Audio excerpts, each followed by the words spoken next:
प्यारे विद्यार्थियों, नमस्कार। आप सभी का इस ई क्लास में हार्दिक अभिनंदन है, स्वागत है। आज हम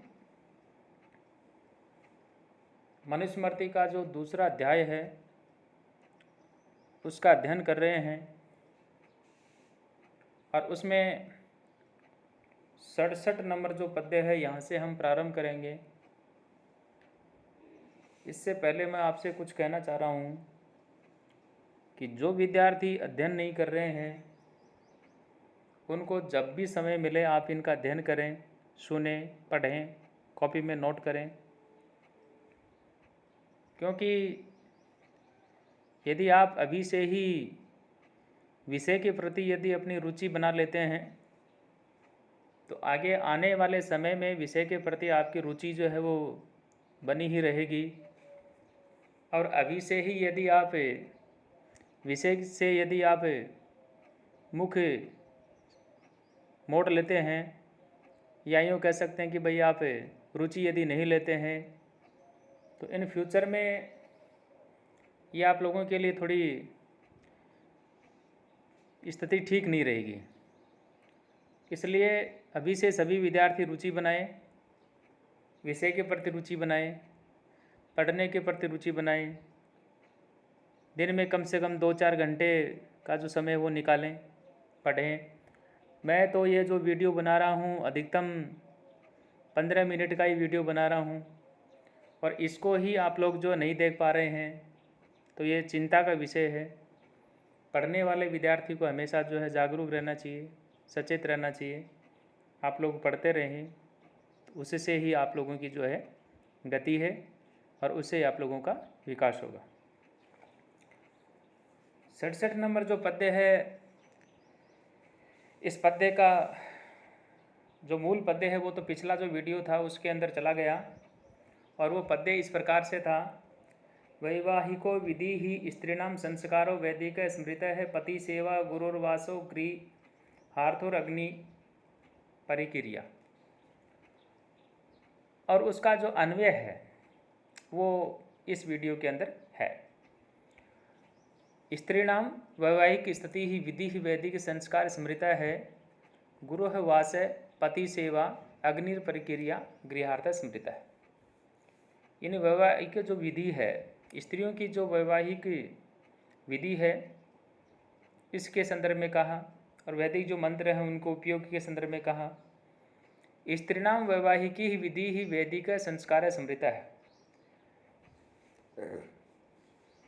महिलाओं की विवाह की जो विधि है वो वैदिक जो संस्कार है, यानी एक तरह से जनेऊ धारण करना, यज्ञोपवीत जो संस्कार है ये कहा गया है। और कहा वैदिक संस्कार स्मृत है, यानी उसको वैदिक संस्कार कहा गया है, माना गया है।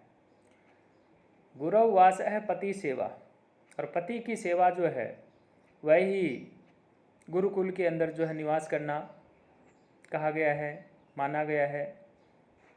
और अग्नि परिक्रिया गृहार्थ स्मृत है, और जो अग्नि है उस अग्नि की सेवा और घर का काम करना, ये जो महिलाएं हैं, जो स्त्रियां हैं, उनके विषय में कहा कि गुरुकुल में वास और घर का काम करें और अग्नि की सेवा करें। प्यारे विद्यार्थियों, यहाँ विवाह संस्कार जो है वह ही यहाँ जो कन्याएं होती हैं उनका उपनयन संस्कार कहा गया। और इसमें जो पति की सेवा है वह ही जो गुरुकुल है उस गुरुकुल में वास और घर के काम ही करें। और होम रूपी जो अग्नि होती है जिसको हम आजकल शहरों में तो खैर जगह नहीं रहती है क्योंकि कम जगह होती है और कम जगह में ही सारे सिस्टम इस प्रकार से बनाते हैं कि कच्ची जगह रहती ही नहीं है। फिर भी जहाँ जहाँ सेवाएं उपलब्ध हैं वहाँ एक चूल्हा भी होता है। वो गांव में भी खैर पक्के मकान खूब हैं और लगभग के पक्के मकान है ही, और उसमें भी जो चूल्हे की बनी हुई जो चपाती है उनके खाने के जो शौकीन है वो चूल्हा भी रखते हैं। तो वो जो अग्नि है उस अग्नि के विषय में कहा कि अग्नि जो सेवा है, होम रूपी अग्नि की सेवा है, वह ही महिलाएं जो है उनकी सेवा के संदर्भ में कहा। यहाँ अगला जो पद्य आया और इसमें कहा एस प्रोक्तो दिवि जाति नाम औपनायनिको विधि ही उत्पत्ति व्यंजक है पुण्य है कर्म योगम निबोधत। संस्कारों के विषय में कहा और जो दिव्य जाति है यानी ब्राह्मण है, क्षत्रिय है, वैश्य है, उनके विषय में कहा दिव्य जाति नाम ऐसा उत्पत्ति व्यंजक है, यानी दिव्य जातियों के लिए यह बताई हुई जो उपनयन संस्कार की विधि है, उत्पत्ति जो है, पुनर्जन्म जो है, व्यंजक है, यानी वह व्यंजक है, पुनर्जन्म की व्यंजक है। आगे कहा औपनायनिक है विधि ही प्रोक्त है कर्म योगम निबोधत। और अब जो है कर्म योग सुनो, यानी द्विज, उन द्विजों को उपनयन उत्पन्न करने वाले जो पवित्र उपनयन नामक जो संस्कार है उसका विधान जो है वो कहा गया, बताया गया। पुण्य है, औपनायनिक है, जो पवित्र उपनयन जो संस्कार है उसका विधान बताया गया। विधि ही विधान कहा, तरीका प्रोक्त माने कहा गया, बताया गया। कर्म योगम निबोधत, अब जिनका उपनयन संस्कार किया हो उसके क्या क्या कर्तव्य हैं, यानी कर्म योग जो है उनको आप सुनो। ये जो बात है यहाँ कही है। अनुष्टुप छंद का ही उदाहरण ये भी। अगला जो पद्य आ रहा है, इस अगले पद्य के अंदर यहाँ यज्ञोपवीत जो संस्कार वाला जो व्यक्ति है उसका कर्म क्या होता है उसके विषय में कहा। उपनीय गुरु शिष्यम शिक्षये शौचम आदित्य है आचारम अग्नि कार्यम च संध्योपासनम एव च, यानी वह जो यहाँ यज्ञोपवीत जो संस्कार वाला जो व्यक्ति है उसका क्या कर्म है उसके विषय में कहा और बताया कि गुरु शिष्यम उपनीय आदित्य शौचम आचारम अग्नि कार्यम संध्योपासनम एव च शिक्षयते। गुरु शिष्यम उपनीय आदित्य है, गुरु शिष्य को यज्ञोपवीत देकर, यानी जो जनेऊ होती है उसको देकर के आदित्य है, यानी आदित्य है पहले क्या करें, आदित्य है शौचम आचरम, यानी आदित्य है पहले जो शरीर की जो शुद्धि होती है, मृतिका आदि होती है, शरीर की शुद्धि होती है, शरीर की शुद्धि रूप जो शौच क्रिया होती है, जो स्नान होता है, आचमन आदि की जो विधि होती है, आचार की जो रीति होती है, उस विषय में वह उनको कहे, सिखाएं और क्या करें। अग्नि कार्यम संध्योपासनम एव च शिक्षयेत, और दोनों समय अग्नि हवन की जो विधि है तथा तीनों समय जो संध्या पासना है उसको भी वह सिखाए। तो इस प्रकार से यहाँ जो जनेऊ जो होती है, यज्ञोपवीत जो होता है, उसको केवल और केवल मात्र गले में डालने मात्र से कुछ नहीं होता, उसके कुछ प्रोटोकॉल्स होते हैं। उन प्रोटोकॉल्स का वो किस प्रकार से पालन करें उसके विषय में यहाँ पर ये बात कही है, उसको समझाया गया है कि शरीर की शुद्धि कैसे करें, शौच क्रिया के समय क्या ध्यान रखें, स्नान इत्यादि करें क्या रखें, आचमन इत्यादि का जो प्रोटोकॉल होता है वह बताएं, आचार की जो रीति होती है वह बताएं, दोनों समय अग्नि के अंदर हवन करने की विधि बताएं, और तीनों समय संध्योपासना जो है वह उसको सिखाए। शिक्षयेत, सिखाए, शिक्ष धातु है। अगला जो पद्य है उस अगले पद्य के अंदर आया और यहाँ पे कहा अदेशमाणस्तवाचान्तो यथा शास्त्रम उदंग मुख है ब्रह्मांजलि कृतोध्यायो लघुवासा जितेंद्रिय। अदेशमाण है, अदेशमाण है तो आचांत है, उदंग मुख है, ब्रह्मांजलि कृत है, लघुवासा जितेंद्रिय है, यथा शास्त्रम अध्याप्य है।